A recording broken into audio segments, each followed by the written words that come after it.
ಆತ್ಮೀಯ H16 news ಅರ್ಥಾತ್ ಹೇ ಸೀತಾರಾಮಗೆ ಸ್ವಾಗತ. ನಾನು ನಿಮ್ಮವ MI ಅಥವಾ ಮಲ್ಲಪ್ಪ ಜೋತಾವರ. ಆತ್ಮೀಯರೇ, ಅಂತೂ ಇಂತೂ ಬೃಹನ್ ಮುಂಬೈ ಅಥವಾ ವಿಶೇಷವಾಗಿ ಮುಂಬೈ ಇವತ್ತು ಪೂರ್ತಿಯಾಗಿ BJP ಕೈವಶ. ಶಿವಸೇನೆ ಇಲ್ಲೇ ನೆಲಕಚ್ಚಿದ್ದೀಗ ನಾವು ನೋಡ್ತಾ ಇದ್ದೀವಿ, ಛಿದ್ರಾಗಿದ್ದನ್ನು ನೋಡ್ತಾ ಇದ್ದೀವಿ.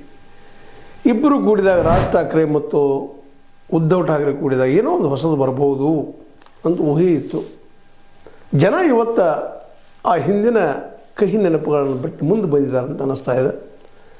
ಜೊತೆಗೆ ಇಲೆಕ್ಷನ್ ಗೋಲ್ಮಾಲ್ ಅಂತ ಇವರು ವಿರೋಧ ಪಕ್ಷದವ್ರು ಕರಿತಿರ್ತಾರೆ, ಅದು ಆಗಿರ್ಬೋದಿಲ್ಲ ಅಂತಲ್ಲ. ಅದನ್ನು ಛೇದಿಸ್ಬೇಕಲ್ಲ, ಸತ್ಯ ಹೊರ ಆಗಬೇಕಲ್ಲ.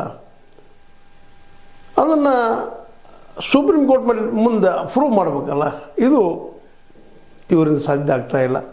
ಬರೀ ಆರೋಪ ಮಾಡಿದ್ರಲ್ಲ, ಅದಕ್ಕೆ ಬೇಕಾದಂಥ ಒಂದು ಹೊಸ ನೀತಿಯನ್ನು ತಯಾರು ಮಾಡಬೇಕು, ಇಲ್ಲ ತಾವೇ ಸ್ವತಃ ಬದಲಾಗಬೇಕು ಅಂತ. ಮರಾಠಿ ಮಾಣೂಸ್ ಈ ಒಂದು ಶಬ್ದದಿಂದ ಇಡೀ ಮುಂಬೈಯನ್ನು ತಮ್ಮ ಕೈವಶದಲ್ಲಿರುವಂಥ ಬಾಳ್ ಠಾಕ್ರೆ ಇವತ್ತಿಲ್ಲ. ಅವರ ಸಂತತಿ ಇವತ್ತಿದ್ದಾರೆ, ಉದ್ಧವ್ ಠಾಕ್ರೆ ಮತ್ತು ರಾಜ್ ಠಾಕ್ರೆ. ರಾಜ್ ಠಾಕ್ರೆ ಅಂತೂ ಅತ್ಯಂತ ಉಗ್ರವಾಗಿ ವಾದ ಮಾಡುತ್ತಿರುವಂಥ ಮರಾಠಿಯತ್ವದ ಬಗ್ಗೆ ಭಾಳಷ್ಟು ಮಾತಾಡುವಂಥ, ಜೊತೆಗೆ ಹಿಂದುತ್ವದ ಬಗ್ಗೆ ಸಹ ತಮ್ಮಲ್ಲೇ ಅಳವಡಿಸ್ಕೊಂಡು ಬೆಳೆದಂಥ ವ್ಯಕ್ತಿ. ಉದ್ಧವ್ ಠಾಕ್ರೆ ಒಂದು ಸ್ವಲ್ಪ ಸೌಮ್ಯ ಸ್ವಭಾವದವರು. ಆದರೂ ಇಬ್ಬರು ಇವತ್ತು ಕಾಂಗ್ರೆಸ್ಸನ್ನು NCPನ ಜೊತೆಗೆ ತೊಗೊಂಡೋಗಿದ್ರೆ ಇನ್ನೂ ಒಂದಿಷ್ಟು ಒಳ್ಳೆಯ ರಿಸಲ್ಟ್ ಬರ್ತಿತ್ತೋ ಏನೋ. ಅದನ್ನು ಮಾಡಲಿಲ್ಲ. ಕಾಂಗ್ರೆಸ್ಸನ್ನು ದೂರಿಟ್ಟರು, NCPನ ದೂರಿಟ್ಟರು. ಅವ್ರದ್ದೇ ಆದ ಶಕ್ತಿ ಅದ, ಅವ್ರದ್ದಿಲ್ಲ ಅಂತಲ್ಲ. ಅದನ್ನು ಮಾಡಲಿಲ್ಲ. ತಮ್ಮ ಮೇಲೆ ತಮ್ಮ ಅತಿಯಾದ ನಂಬಿಕೆ, ಇದು ಮುಖ್ಯ ಕಾರಣ. ಸ್ವತಂತ್ರವಾದ ಮೀಡಿಯಾಗೆ ಬೇಕಾಗಿರುವುದು ಸ್ವತಂತ್ರ ಧ್ವನಿ. ಆ ಸ್ವತಂತ್ರ ಧ್ವನಿ ಉಳಿಸಲು ನೀವು ಮಾಡಬೇಕಾದದ್ದು ಇಷ್ಟೇ. ಅದೇನಪ್ಪಾ ಅಂತಂತಂದ್ರೆ, ನಿಮ್ಮ ಕೈಲಾದಷ್ಟು ಸಹಾಯ ಈ ಚಾನಲ್ಗೆ ಮಾಡಿ ಹಾಗೂ ನಿಮ್ಮ ಧ್ವನಿಯನ್ನು ಕಾಪಾಡಿಕೊಳ್ಳಿ. ಇವತ್ತು BJP ಏನು 2024ರ 240 MP ಗಳಾದಾಗ ಏನು ಡಿಸಿಷನ್ ಮಾಡಿದ್ರು ಅವತ್ತು ರಾತ್ರಿ ಜೂನ್ 6ಕ್ಕೆ, ಇನ್ನು ಸೋಲಬಾರದು, ಹೇಗಾದರೂ ಗೆದ್ದಾನ ಇರಬೇಕು ಅಂತೇಳಿ ಡಿಸಿಷನ್ ತೊಗೊಂಡ್ರು. ಅದೇ ಪ್ರಕಾರ ಎಲ್ಲ ಅದರ ನಂತರ ಬಂದಂಥ ಹರಿಯಾಣದ್ದಾಗಿರ್ಬೋದು, ದಿಲ್ಲಿದಾಗಿರ್ಬೋದು, ಬಿಹಾರದ್ದಾಗಿರ್ಬೋದು, ಈ ಮುಂಬೈ, ಇದು ರಾಜ್ಯಕ್ಕೆ ಸಮ ಇದ್ದಂಥ ಒಂದು ಪ್ರದೇಶ. ಹಿಂಗೆ ಒಂದರಿಂದ ಒಂದು ರಾಜಸ್ಥಾನ ಆಗಿರ್ಬೋದು, ಎಲ್ಲರೂ ಗೆಲ್ತಾ ಬಂದಿದ್ದಾರೆ. ಸೋಲುವ ಮಾತೇ ಇಲ್ಲ. ಮೋಸ್ಟ್ಲಿ ಇನ್ನು ಸೋಲುವ ವಿಚಾರ ಅವ್ರಿಗೆ ಇದ್ದಂಗೆ ಕಾಣೋದಿಲ್ಲ. ಅದೇನೂ ಇಲ್ಲ, ಗೆಲ್ತಾ ಇದ್ದಾರೆ. ಸೋದವ್ರು ಹೇಳ್ತಾರೆ, ಇಲ್ಲಪ್ಪ ನಾವು ಮಾಡಿದ್ವಿ, ಅವ್ರು ಗದ್ದಲ ಮಾಡಿದ್ರು, ಗೋಲೋಲ ಮಾಡಿದರು ಅಂತೇಳಿ. ಆದರೆ ಒಂದು ಮಾಡಿಸ್ಬೋದಾಗ್ಯದ, ಬೆನ್ನು ಹತ್ತಿ ನೋಡಿದ್ರೆ ನಾವು ಕರ್ನಾಟಕದಲ್ಲಿ ಬ್ಯಾಲೆಟ್ ಪೇಪರ್ನ ಉಪಯೋಗ ಮಾಡಿದ್ದೆ. ಇಲ್ಲೂ ಕರ್ನಾಟಕದಲ್ಲಿ ಮಂಗಳೂರು ಏರಿಯಾದಲ್ಲೇ ಬ್ಯಾಲೆಟ್ ಪೇಪರ್ ಉಪಯೋಗ ಮಾಡಿ ಇಲ್ಲಿ ಕಾಂಗ್ರೆಸ್ ಸೋತಿದ್ದು ನಾವು ಮರಿಬಾರ್ದಿಲ್ಲ.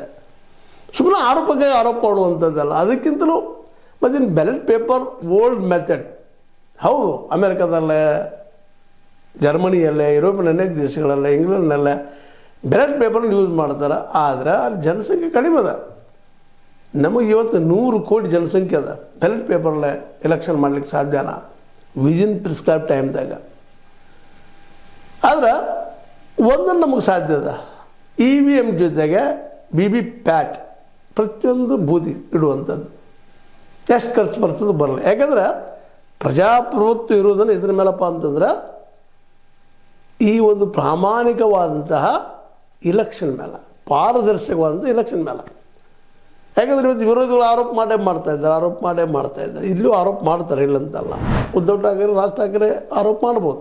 ಅವರು ಬೇಸಿಕ್ಕಾಗಿ ತಪ್ಪು ಮಾಡಿದ್ದಾರೆ. ತಮ್ಮ ಶಕ್ತಿ ಬಗ್ಗೆ ಓವರ್ ಕಾನ್ಫಿಡೆನ್ಸ್ ಆಗಿದ್ದಾರೆ.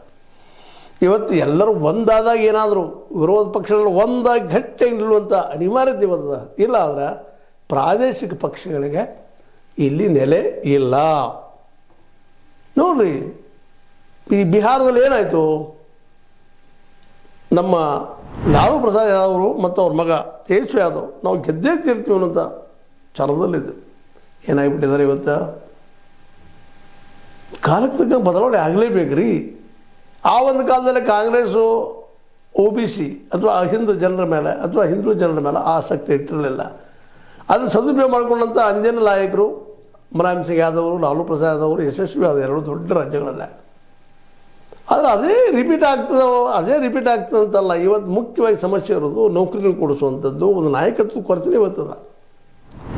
ಮೋದಿಯವರ ಮಟ್ಟದ ಎತ್ತರದ ನಾಯಕರು ವಿರೋಧಿಗಳಲ್ಲಿಲ್ಲ. ಇತ್ತೀಚೆಗೆ ಒಂದು ಸ್ವಲ್ಪ ಏನೋ ಪಾದಯಾತ್ರೆನೋ ಬಸ್ ಯಾತ್ರೆ ಮೂಲಕ ರಾಹುಲ್ ಗಾಂಧಿ ಅವರು ಸ್ಪರ್ಧೆ ಮಾಡಿದ್ರೆ 99 MP ಸೀಟ್ನ ತುಂಬಿದ್ದಾರೆ. ಆದರೆ ನಂತರದಲ್ಲೇ 2024ರ ಆ ಒಂದು ಲೋಕಸಭಾ ಚುನಾವಣೆ ನಂತರ ಅಂಥ ಯಶಸ್ಸು ಆಗಿಲ್ಲ. ಇಂಥ ಪ್ರಸಂಗದಲ್ಲೇ ವಿರೋಧ ಪಕ್ಷಗಳು, ಅದರಲ್ಲೂ ಪ್ರಾದೇಶಿಕ ಪಕ್ಷಗಳು ನಿಧಾನಕ್ಕೆ ಎಲ್ಲ ಕಡೆ ನಿರ್ನಾಮ ಆಗ್ತಾ ಇದ್ದಾವೆ. ಇದು ಕಾಂಗ್ರೆಸ್ ಮತ್ತು BJP ಇಬ್ಬರಿಗೂ ಬೇಕಾದಂಥ ವಿಷಯ. ಅಖಿಲೇಶ್ ಯಾದವ್ ಏನು ಮುಂಬರುವ ದಿನಗಳಲ್ಲೇ ಉತ್ತರ ಪ್ರದೇಶದಲ್ಲಿ ಎಷ್ಟು ಮಟ್ಟಿಗೆ ಗೆಲ್ತಾರೆ ಅನ್ನೋದು ಇವತ್ತು ಪ್ರಶ್ನೆ ಮೂಡಿದೆ. ಯಾಕಂದ್ರೆ ಬೃಹನ್ ಮುಂಬೈ ಏನದು, ಇದು ಪೂರ್ತಿಯಾಗಿ ಶಿವಸೇನೆ, ಅದರಲ್ಲೂ ಬಾಳ್ ಠಾಕ್ರೆ ಶಿವಸೇನೆ ಮತ್ತು ಕಪ್ಪು ಮುಷ್ಟಿಯಲ್ಲಿ ಇತ್ತು ಅಂತ ನಾವು ಭಾವಿಸಿದ್ವಿ. ಮರಾಠ ಮಾಡೋ ಸೇಸರ ವರ್ಕೌಟ್ ಆಗ್ಬೋದು ಅಂತ ಅವರಿಬ್ಬರು ತಿಳ್ಕೊಂಡಿದ್ರು, ಉದ್ಧವ್ ಠಾಕ್ರೆ ಮತ್ತು ರಾಜ್ ಠಾಕ್ರೆ. ಆದರೆ ಇವತ್ತು ಅದು ಕಣ್ಣು ಬಿದ್ದದ, ಅದೊಂದರಲ್ಲಿ ಸಾಧ್ಯ ಇಲ್ಲ. ಇವ್ರಿಗಿಂತ ಒಳ್ಳೆಯ ಸಾಧನೆಯನ್ನು ಮಾಡಿದಂಥವರು ಈ ನಮ್ಮ ಶಿವಸೇನಾ ಶಿಂದೆ ಅವರು ಬೃಹನ್ ಮುಂಬೈದಲ್ಲಿ 29 ಸ್ಥಾನಗಳನ್ನು ಗೆದ್ದಿದ್ದಾರೆ. ಕಾಂಗ್ರೆಸ್ 24, ಅದಕ್ಕಿಂತ ಕಾಂಗ್ರೆಸ್ ಹೆಚ್ಚಿಗೆ ತೊಗೊಂಡಿದ್ದಾರೆ 29. ಶಿವಸೇನಾ ಉದ್ಧವ್ ಠಾಕ್ರೆ 65, 89 BJP ತೊಗೊಂಡದ, ಸರಳ ಬಹುಮತ ಆಗಿದೆ ಅವರಿಗೆ. ಅದೇ ಕಾಲಕ್ಕೆ ಪುಣೆಯಲ್ಲೂ ಅದೇ ರೀತಿ 165 ಸ್ಥಾನಗಳಲ್ಲೇ 123 ಸ್ಥಾನಗಳು BJP ಹೊಡೆದ್ರೆ, NCP 21, ಅಜಿತ್ ಪವಾರ್ದು, ಕಾಂಗ್ರೆಸ್ 16ರಲ್ಲೇ, ಮತ್ತು ಇದ್ರೆ 5 ಅಂತೇಳಿ. ಇನ್ನು ಪಿಂಪ್ರಿ ಚಿಂಚವಾಡ ಅಲ್ಲೇ 128ರೊಳಗೆ BJP 84 ಸ್ಥಾನ ತೊಗೊಂಡ್ರೆ, NCP ಅಜಿತ್ 37, 6 ಶಿವಸೇನಾ ಮತ್ತು ಇದ್ರೆ 1. ನಾಗ್ಪುರದಲ್ಲೇ 151 ಸ್ಥಾನಗಳಲ್ಲೇ 102, ನಾಗ್ಪುರ ಗೊತ್ತದ RSS ಕೇಂದ್ರ. ಕಾಂಗ್ರೆಸ್ 33, ಇವು ಶಿವಸೇನಾ 2, UBT ಇದ್ರೆ 14. ಅಂದ್ರೆ ನಾನು ಹೇಳುವಂಥ ಉದ್ದೇಶ. ಇನ್ನು ನವಿ ಮುಂಬೈಯಲ್ಲಿ ಸಹಿತ 111 ಸ್ಥಾನಗಳಲ್ಲಿ 65 BJP, Shiv Sena Shinde 43, Shiv Sena UBT 2, MNS 1. ಇಬ್ಬರು ಅಣ್ಣತಮ್ಮ ರಾಜ್ ಮತ್ತು ಉದ್ಧವ್ ಠಾಕ್ರೆ ಇವತ್ತು ಬೃಹನ್ ಮುಂಬೈಯಲ್ಲೇ ಅಥವಾ ಮುಂಬೈಯಲ್ಲೇ ನಾಮಕ ವಾಸ್ತೆ ಆದಂಗೆ ಆದರು. ಅಷ್ಟು ಸುಲಭವಾಗಿ ಮುಂದಿನ ಗೆಲ್ಲೋದು ಭಾಳ ಕಷ್ಟ. ಯಾಕಂದರೆ ಆಲ್ರೆಡಿ ಈ ಹೊರಗಿನವರು ಒಳಗೆ ಬಂದಿದ್ದಾರೆ, ವಿದೇಶಿಯರನ್ನು ನೆಪದಲ್ಲೇ. ನೆಪಾನ ಅಂತ ಹೇಳಬೇಕಾಗ್ತದೆ. ಇವತ್ತು ಅನೇಕ ಈ ದೇಶವಾಸಿಯ ಮುಸ್ಲಿಮರನ್ನು ಸಹಿತ ಇವರು ಬಂಗಾಳಿಗಳು ಅಥವಾ ಇನ್ನುಳಿದವರು ಪಾಕಿಸ್ತಾನಿಗಳು ಅಂತೇಳಿ ಓಟ್ಗಳನ್ನು ಕಟ್ ಮಾಡ್ತಾ ನೋಡಿದ್ದಾರೆ. 65 ಲಕ್ಷ ಬಿಹಾರದಲ್ಲೇ, ಇಲ್ಲೇ 2.5 ಕೋಟಿ ನಮ್ಮ ಉತ್ತರ ಪ್ರದೇಶದಲ್ಲೇ, ವೆಸ್ಟ್ ಬೆಂಗಾಲ್ದಲ್ಲೂ 60-70 ಲಕ್ಷ ಓಟನ್ನು ಕಟ್ ಮಾಡ್ತಾ ಇದ್ದಾರೆ. ಹೌದು, ಅವರು ವಿದೇಶಿಯರಿದ್ದರೆ ಅದು ಇದು ನಾಗರಿಕತೆ ಬೇಕು, ಇದಕ್ಕಿಲ್ಲ ಅಂತಲ್ಲ. ವಿದೇಶಿಯರಿದ್ದರೆ ಪ್ರೂವ್ ಮಾಡಬೇಕಲ್ಲ ಅದನ್ನು ಇವತ್ತು ವಿರೋಧಿಗಳು ಕೇಳ್ತಾ ಇದ್ದಾರೆ. ಆದರೂ ಆ ದಿಶೆಯಲ್ಲೇ ಅವ್ರಿಗೆ ಯಶಸ್ಸಿನ ಉತ್ತರ ಸಿಗ್ತಾ ಇಲ್ಲ. ಏನೋ ಆಗಲಿ, ಕೇವಲ ವಾದಕ್ಕಾಗಿ ವಾದ ಮಾಡೋಕ್ಕಿಂತಲೂ ವಾಸ್ತವ ಕೇಳದ ಹೋರಾಟ ಮಾಡಬೇಕಾಗಿದ್ದು ಇವತ್ತು ವಿರೋಧ ಪಕ್ಷಗಳು, ಅದರಲ್ಲೂ ಪ್ರಾದೇಶಿಕ ಪಕ್ಷಗಳಿಗೆ ಬೇಕಾಗಿದೆ. ಇವತ್ತೇನಾದರೂ ಪ್ರಾದೇಶಿಕ ಪಕ್ಷಗಳು ಒಗ್ಗಟ್ಟಾಗಿ ಹೋರಾಟ ಮಾಡದ ಹೋದ್ರೆ, ಅದರಲ್ಲೂ ಪ್ರಾದೇಶಿಕ ಪಕ್ಷಗಳು ಒಗ್ಗಟ್ಟಾಗಿ ಹೋರಾಟ ಮಾಡದ ಹೋದ್ರೆ ನಿಶ್ಚಿತವಾಗಿಯೂ ಅವುಗಳ ಅಸ್ತಿತ್ವ ಇಲ್ಲ. ಏನೇ ಇರಲಿ, ಮೋದಿಯವರು ಇವತ್ತು ಮುಂಬೈಯನ್ನು ಕೈವಶ ಮಾಡ್ಕೊಂಡಿದ್ದಾರೆ.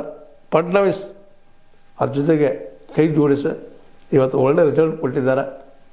ಅವರಂತೆ ಗೆದ್ದಿದ್ದಾರೆ. ಇವತ್ತು ಗೆದ್ದ ಮೇಲೆ ಮುಗಿದೋಯ್ತು. ಭಾರ ಹಾಕೊಂಡು ಮಾಪ್ ಅಂದ ನಮ್ಮಲ್ಲೇ ನಾವು ಆರೋಪ ಬೇಕಾದ ಮಾಡ್ಬೋದು, ಅದು ಸ್ಟ್ಯಾಂಡ್ ಆಗೋದಿಲ್ಲ. ಏನೇನಿದ್ರು ಸುಪ್ರೀಂ ಕೋರ್ಟ್ನಲ್ಲೂ ಸಹ ಸಾಕ್ಷಿ ಬಲಾಢ್ಯ ವಹಿಸಿಗದೆ ಹೋದ್ರೆ ಇದೇನು ಯಶಸ್ವಿ ಆಗಲಾರದು. ಏನೂ ಆಗಲಿ, ಠಾಕ್ರೆ ಅವರ ಈ ಒಂದು ಏನು ಭದ್ರಕೋಟೆ ಇತ್ತು ಮುಂಬೈ, ಇವತ್ತು ಅವ್ರ ಕೈ ಬಿಟ್ಟು ಹೋಗ್ಯದ. ಇವತ್ತು ಮತ್ತಲ್ಲೇ ಮೋದಿ ಶಾರವರ ಆಡಳಿತ ಜೋರಾಗಿದೆ ಅಂತ ಹೇಳ್ತಾ. ಏನೂ ಇರಲಿ, ಮುಂಬೈ ಇವತ್ತು ಗೆಲ್ಲೋದು ಇನ್ನೂ ಒಂದು ಕಾರಣ, ಅಲ್ಲಿರುತ್ತಿರೋದು ಕಾರ್ಪೊರೇಟ್ಗಳು ಎಲ್ಲ ಹೆಚ್ಚು ಮಲ್ಯವರು ಇದ್ದಾರೆ. ಪೂರ್ತಿ ಕಾರ್ಪೊರೇಟ್ ಮಯ ಆಗ್ಯದ ಮುಂಬೈ. ಯಾವ ನಿಮಗೆ ಗೊತ್ತದ ಈಗಾಗಲೇ ಅನೇಕ ವಿಷಯಗಳ ಬಗ್ಗೆ. ಅದರಲ್ಲೂ ಮುಖ್ಯವಾಗಿ ಈ ಧಾರಾವಿ ದೊಡ್ಡ ಸ್ಲಮ್ ಏರಿಯಾ ಅಲ್ಲಿ ಕಾಂಗ್ರೆಸ್ ಬಂದದ. ಆದರೆ ಅದು ಈಗಾಗಲೇ ನಮ್ಮ ಏನಪ್ಪ ಅಂತಂದ್ರೆ ಈ ದೊಡ್ಡ ಕಾರ್ಪೊರೇಟ್ ಈ ಅದಾನಿ ಅವ್ರ ಕೈ ಸೇರಿದಂಥ ರಿಪೋರ್ಟ್ಸ್ಗಳಿದ್ದಾವೆ. ಏನೂ ಇರಲಿ, ಮುಂಬೈ ಇವತ್ತು BJP ಈಗ ಮನಿ ಹಾಕಿದ. ಇನ್ನು ಅವ್ರು ಯಾವ ರೀತಿ ಹೋಗ್ಬೋದು ಅನ್ನೋದು ನೋಡಿದಂಗೆ ಅಲ್ಲಿ ಕಾರ್ಪೊರೇಟ್ಗಳ ದಬ ಇನ್ನೂ ಹೆಚ್ಚಾಗ್ತದೆ ಅಂತ ಹೇಳ್ತಾ, ಏನೂ ಇರಲಿ, ಇದು ನಿಮ್ಗೆ ಲೈಕ್ ಆಗಿರ್ಬೋದು, ಲೈಕ್ ಆಗದೇ ಇರ್ಬೋದು. ಮೋದಿಯವರಂತೂ ಮುಂಬೈ ವಶ ಮಾಡ್ಕೊಂಡಿದ್ದಾರೆ.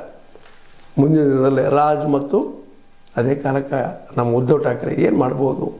ಕಾಂಗ್ರೆಸ್ ಅಂತೂ ನಾನು ವಿರೋಧ ಪ್ರದರ್ಶನ ಮಾಡ್ತಾ ನಡೆದ, ಅದಕ್ಕೆ ಭವಿಷ್ಯದಲ್ಲಿ ಏನಾಗ್ಬೋದು ನೋಡೋಣ ಅದನ್ನು ಅಂತ ಹೇಳ್ತಾ, ಇದು ನಿಮ್ಗೆ ಲೈಕ್ ಆಗಿರ್ಬೋದು. ಲೈಕ್ ಮಾಡಿ, ಶೇರ್ ಮಾಡಿ, ಕಮೆಂಟ್ ಮಾಡಿ, ಜೊತೆ ಸಬ್ಸ್ಕ್ರೈಬ್ ನ್ಯೂಸ್ ಅರ್ಥ ದೇಶದ ಸತ್ಯಕ್ಕಾಗಲಿ ವಂದನೆಗಳು.